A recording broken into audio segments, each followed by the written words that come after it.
Pieces of a Woman is a new drama that recently released on Netflix. It came out in limited, very limited theater release at the very end of 2020, December 30th, I think. Directed by Cornell Mundruczó, I think is how to say that name. This film stars Vanessa Kirby and it stars Shia LaBeouf. You might recognize Vanessa Kirby from films like Mission Impossible Fallout, the Hobbs and Shaw spinoff for the Fast and Furious franchise.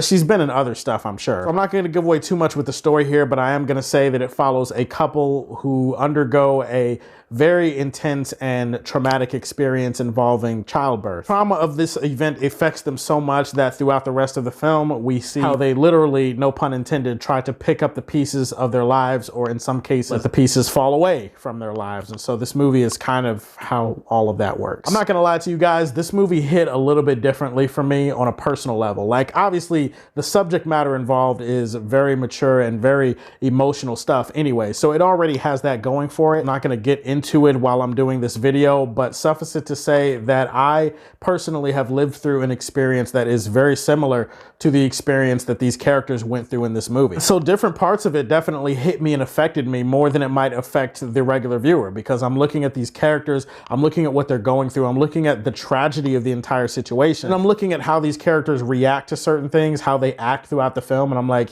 you know what, I've been there, I've felt that. So immediately this is a very emotional and affecting story for me. Putting that aside, I do want to shout out the filmmaker here, because this is some of the best direction that you'll see for a movie like this. I absolutely love the camera work for this movie. There are a lot of long single shots in this movie, some tracking shots, a lot of shots that follow characters in and out of rooms as they're talking. A lot of it was filmed in a way to make it look like there's a lot of minimal cuts, or that it's one single shot take. Now, I don't know if it's one single take for a lot of these scenes that they're pulling off, but they made it look like that, and I think that's an impressive thing in and of its own right. The big thing that you have to highlight about this film is the performances. The performances here are just, wow. I mean, it is mind-blowing how good the acting is in this movie. Shia LaBeouf is obviously a very talented actor. I honestly will admit that I was kind of conflicted coming into this movie. Like, I know that he's had some recent transgressions that definitely infringe upon his character in the worst possible way. Shia LaBeouf honestly is very good in this movie. He gives one of the best performances of his career. Honestly, the stuff outside of the movie, we'll leave that for another video and another day. But the real star of this movie is Vanessa Kirby. Vanessa Kirby was tremendous.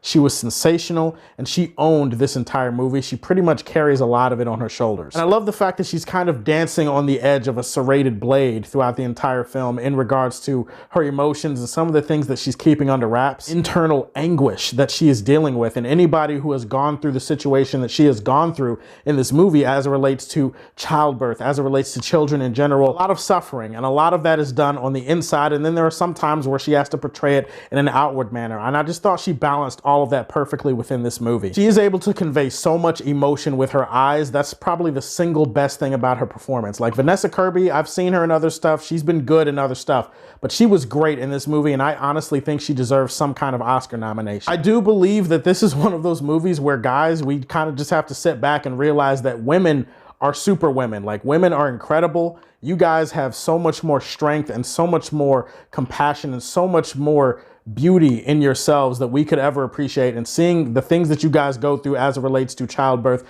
is something that we could never imagine, something we could never describe, and something we'll never go through. The closest thing I've ever come to being pregnant is Thanksgiving with my food babies. And then I'm assuming that when I go watch Dune in IMAX later on this year and I sit in the theater and I spread my legs, I'm assuming I'll get pregnant then. Outside of that, I have no idea what that experience is like. So again, women, I love you. I love you with all my heart. I have even more appreciation and love and respect for all of the things that you guys do. Howard Shore is in his bag in this movie. Definitely a great score that he's composed. Very somber, very melodramatic at times, but also an excellent use of pianos that kind of perfectly comes in at the right moment when a scene needs something to be lifted up or lifted down. I don't want to call the score uplifting. Like, is downlifting a thing? Can we make that a word?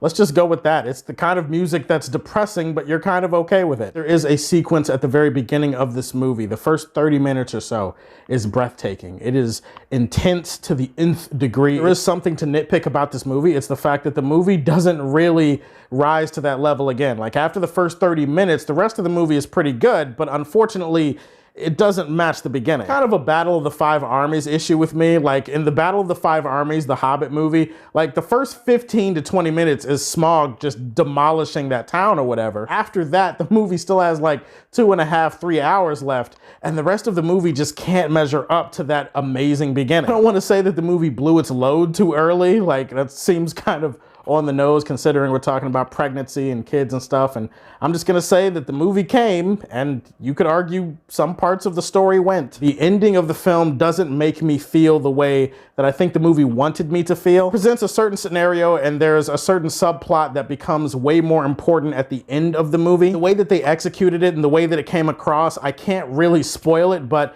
it just doesn't really match up to certain characters' decisions and motivations when you look back at the rest of the movie and how they acted throughout the rest of the runtime. There's also some stuff that I will say as far as interactions between characters, certain things within the story, some missing dialogue, some scenes that I feel like could have been fleshed out a little bit more. Pieces of a Woman was breathtaking and heartbreaking, and I'm gonna leave this one in the Silver Age for Man of Steel. Tell me, have you seen it? What did you think about it? Give me your thoughts on this movie in the comment section down below. Please like and subscribe to the Superfan Show, and as always, if you like what you see, tell me how you feel and stay tuned to hear more from the Man of Steel. Peace.